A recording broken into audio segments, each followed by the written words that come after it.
Hello, എല്ലാവർക്കും നമസ്കാരം. ഇപ്പോൾ നമ്മൾ പറയാൻ പോകുന്നത് പ്രഗ്നൻസി ടൈമിൽ എന്തൊക്കെ ഫുഡ് അവോയ്ഡ് ചെയ്യണം. നമ്മൾ എഗ്ഗിൻ്റെ കേസിൽ നല്ലോണം ബോയിൽ ചെയ്ത എഗ്ഗ് വേണം കഴിക്കാൻ. അതേപോലെ മീറ്റിൻ്റെ കേസിലും നല്ലോണം കുക്ക് ചെയ്തിട്ട് വേണം കഴിക്കാൻ. പിന്നെ ചില ഹൈ മെർക്കുറി ഫിഷ് അവോയ്ഡ് ചെയ്യുന്നത് നല്ലതായിരിക്കും. പിന്നെ മിൽക്കിൻ്റെ കേസിൽ മിൽക്ക് നമ്മൾ നല്ലോണം തിളപ്പിച്ചിട്ട് വേണം കഴിക്കാൻ വേണ്ടിയിട്ട്. പിന്നെ റോ സ്പ്രൗട്ട്സ് അവോയ്ഡ് ചെയ്യുന്നതായിരിക്കും നല്ലത്. നമ്മൾ വേവിച്ചിട്ട് കഴിക്കുന്നതാണ് ഏറ്റവും ബെസ്റ്റ്. പിന്നെ ടീ കോഫി കഴിക്കുന്നതിൽ കുഴപ്പമൊന്നുമില്ല, പക്ഷേ ചെറിയ എമൗണ്ടിൽ കഴിക്കുന്നതായിരിക്കും നല്ലത്.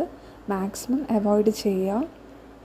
പിന്നെ ആൽക്കഹോൾ, പിന്നെ വെജിറ്റബിൾസൊക്കെ നല്ലോണം കഴുകി കുക്ക് ചെയ്തിട്ട് വേണം കഴിക്കാൻ വേണ്ടിയിട്ട്. പിന്നെ പപ്പായേൻ്റെ കേസിൽ കുറേ ആൾക്കാർ കഴിക്കാൻ പാടില്ല എന്ന് പറയും. പക്ഷേ നമ്മൾ പഴുത്ത പപ്പായ കഴിക്കുന്നതിൽ പ്രശ്നമൊന്നുമില്ല, പക്ഷേ ചെറിയ എമൗണ്ടിൽ കഴിച്ചാൽ മതി. പിന്നെ ജങ്ക് ഫുഡും മാക്സിമം അവോയ്ഡ് ചെയ്യുക. പിന്നെ ചില ആൾക്കാർ മുരിങ്ങാച്ചപ്പ് കഴിക്കാൻ പാടില്ല എന്ന് പറയും, പക്ഷെ അത് വളരെ തെറ്റാണ്. മുരിങ്ങാച്ചപ്പ് ഏറ്റവും ബെസ്റ്റാണ്. എന്ത് കഴിക്കുമ്പോഴും നമ്മൾ അതിൻ്റെ ക്വാണ്ടിറ്റി അധികം കുറേ കഴിക്കണ്ട, നമുക്ക് വേണ്ടത്ര മാത്രം കഴിക്കാം. അപ്പോൾ ഇത്രയേ ഉള്ളൂ. Thank you, bye bye.